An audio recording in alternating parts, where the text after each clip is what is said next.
12 News at 10 with Mark Curtis and Caribe Divine starts now. And we begin tonight in Chandler, where the community spent the night celebrating the life of Preston Lord.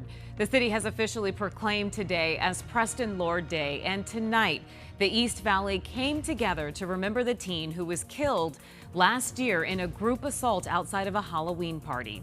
Good evening, and thanks so much for joining us for 12 News at 10. I'm Caribe Divine. I'm Mark Curtis. All of this comes on the same day that Preston would have turned 17.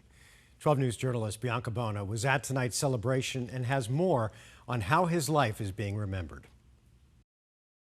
The city of Chandler has proclaimed that September 23rd, Preston's birthday, will forever be Preston Lord Day, a day to honor his life and to take a stand against teen violence.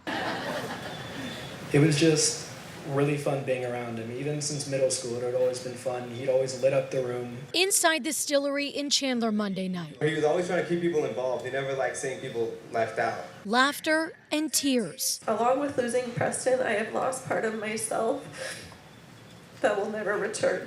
Celebration and sadness as the East Valley honored Preston Lord on what would have been his 17th birthday. Obviously, it's a tough day, right? But I'm overwhelmed by the amount of people that have shown up in our community to help us celebrate the life of Preston. It's a birthday Preston should have been here to celebrate. But in October last year, barely 16 years old, he was killed when police say a group of teens attacked him. His death launching a movement to end teen violence. And now, after passing a brass knuckles ban and unruly gathering ordinance, the city of Chandler has proclaimed September 23rd Preston Lord Day. This is a declaration that says violence is not welcome in our community, and that we will work hard to keep Chandler a safe place. Community members donning orange, Preston's favorite color, sharing memories about the teen who excelled in school, loved sports, and cherished his friends and family. Preston, you may no longer be with us in person, but your legacy lives on. After a memorial butterfly release, one flew right to the heart of Melissa Lord, Preston's stepmom. To me, this is Preston. He's been hanging out here for about 40 minutes with me. A celebration of a life taken too soon, and his loved ones ensuring his death will not be in vain. I think it's just him saying he's proud of what we're doing for his legacy.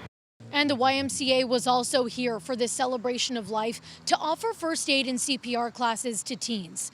Preston's family says because of his brave friends who gave him CPR the night he was assaulted, they were able to spend 2 more days with him before he passed away. We're in Chandler. Bianca Bono, 12 News. All right, Bianca, thanks.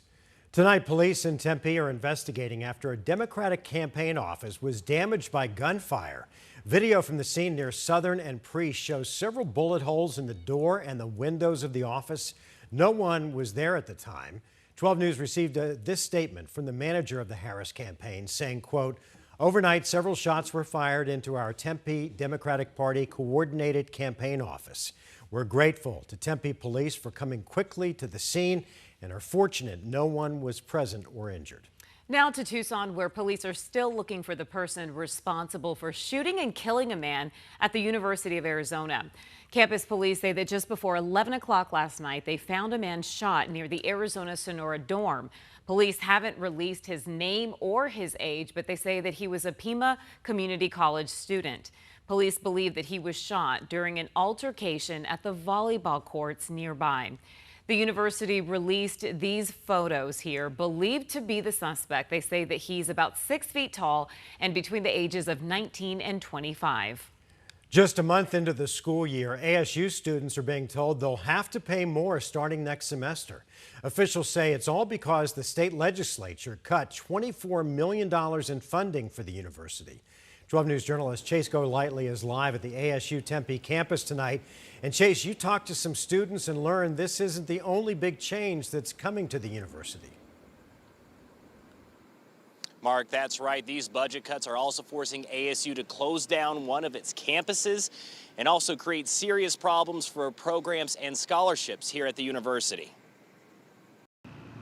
I just had no clue about it. I was surprised. Arizona State University students just learned they're going to have to fork over more money next semester. I'm not too happy about the increase in our tuition, obviously. It is a hurdle. For any full-time student that attends classes on campus, ASU is ordering them to pay an additional $350 on top of tuition. I would say that it would affect a lot of people. Many feel they're already paying too much. Like parking, books, and all of that. So I feel like $350 above of all of that is pretty expensive. Telling us that while $350 doesn't sound like that much, it is. I could get you like 2 months of groceries. That's a lot of money. I think that can just add up very quickly. This isn't the only change. ASU also announced close to 3,000 students could lose scholarship money through the Arizona Promise program. The Arizona Teachers Academy that pays for students' tuition and fees if they agree to become a teacher in Arizona is also getting cut. Finally, the Lake Havasu campus that has 225 students and 20 jobs